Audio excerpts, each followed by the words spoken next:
Assalamualaikum and good day. I am Jehan Bashir, and at this juncture, I am going to discuss to you about open-ended tools and their use in teaching and learning language skills. So first and foremost, let me define to you the terms open-ended and tools separately. So open-ended means having no determined limit or boundary. Meanwhile, tools are electronic, digital, or physical tools that can expand the human ability for performing tasks or generating products. So basically, open-ended tools enable the educator to access it freely. These are tools used to build, create, or combine to make something new. So there are four different kinds of open-ended tools, namely the word processing software, the slide presentation software, the electronic reference materials, and lastly the tablet and cell phone apps. So word processing software refers to any text-based document that looks the same, either read on a computer screen or printed out in a hard copy. So with the use of word processing software, students can easily review and revise their compositions, highlight key ideas, rearrange sentences or paragraphs to flow more logically, and try out alternative sentences or words to communicate their ideas better. So a best example of a word processing software is the Microsoft Word. Now, secondly, we have here the slide presentation software. This is a software package used to display information in the form of a slideshow. So these are computer programs designed to allow the user to present information in an engaging way, such as with texts, pictures, sounds, as well as videos. So by the use of presentation softwares, both students and teachers can create visually and audibly appealing presentations. They can also learn variety of essential skills in the process of planning, developing, presenting, and evaluating their presentations. So presentation skills help create innovative ideas students come up with, as well as creative and interesting slides to illustrate their talks. So a best example of a slide presentation software is the Microsoft PowerPoint. Now, thirdly, we have here electronic reference materials. This includes electronic books, journals, and streaming videos that provide background information and definitions. Examples are ebooks, online journals, blogs, educational or informational videos, and the likes. And lastly, we have the tablet or mobile applications. These are digital tools that make tasks easier to complete and processes more consistent, secure, efficient, and effective. Now let's move on to open-ended learning activities. These refer to tasks that have more than one right answer, solution, or outcomes and can be completed in more than one way.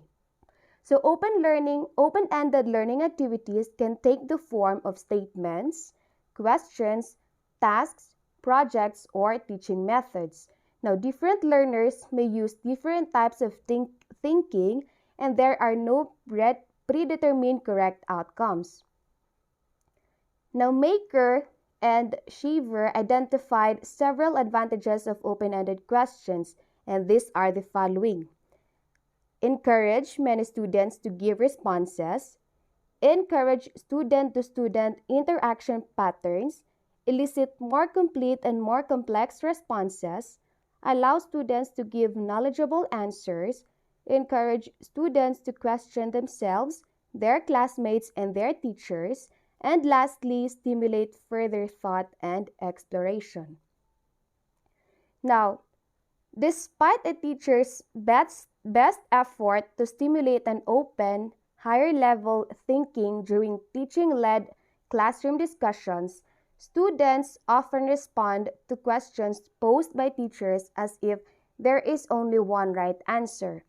Thus, here are two instructional methods that provide students with open-ended learning experiences. These are the problem-based learning and the Socratic seminars. Now, Socratic seminars are a form of whole discussion based on Socrates' theory that it is more important to enable students to think for themselves than to merely fill their heads with right answers. Now, in the process of Socratic seminars, prior to the discussion, students examine a text guide by prompts or questions provided by the teacher. Now, the text may be in the form of a novel, a poem, or any literary forms.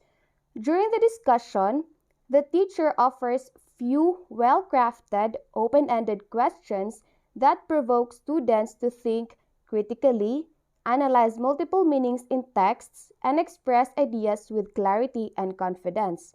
And lastly, a follow-up activity enables students to synthesize what they have learned so far from their preparation and discussion experiences. Now, open-ended teaching methods also involves open-ended questioning. Open-ended questioning is a form of authentic assessment that allows students to use higher-order thinking skills through a variety of content areas. Now, open-ended questions are an effective way to challenge your students and learn more about how they think. Open-ended questions encourage extended responses and allow the students to reason, think, and reflect. Now, by their nature, open-ended questions assess writing, conceptual understanding, and thinking skills, especially the students' abilities to analyze, evaluate, and to solve problems. So, what exactly is the importance of using open-ended questions in language teaching and learning? Language basically is one of the most vital and powerful tools available among teachers. We teachers can use language to stretch the learner's curiosity, reasoning ability, creativity, as well as their independence.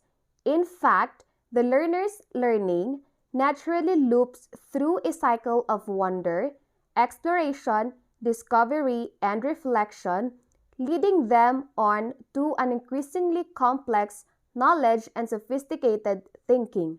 So, one effective way to cater this is by integrating open-ended questions in a teacher's class discussions.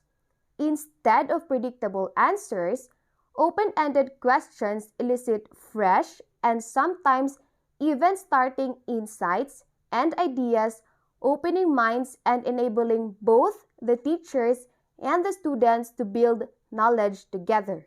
So, open-ended questions show the learners that their teachers trust them to have good ideas and contribute in valuable ways.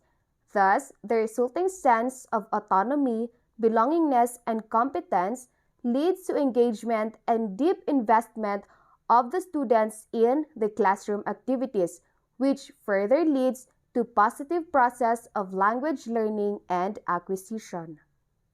Thank you for listening. That would be all. The latter part of the report will be discussed by the rest of the members of our group.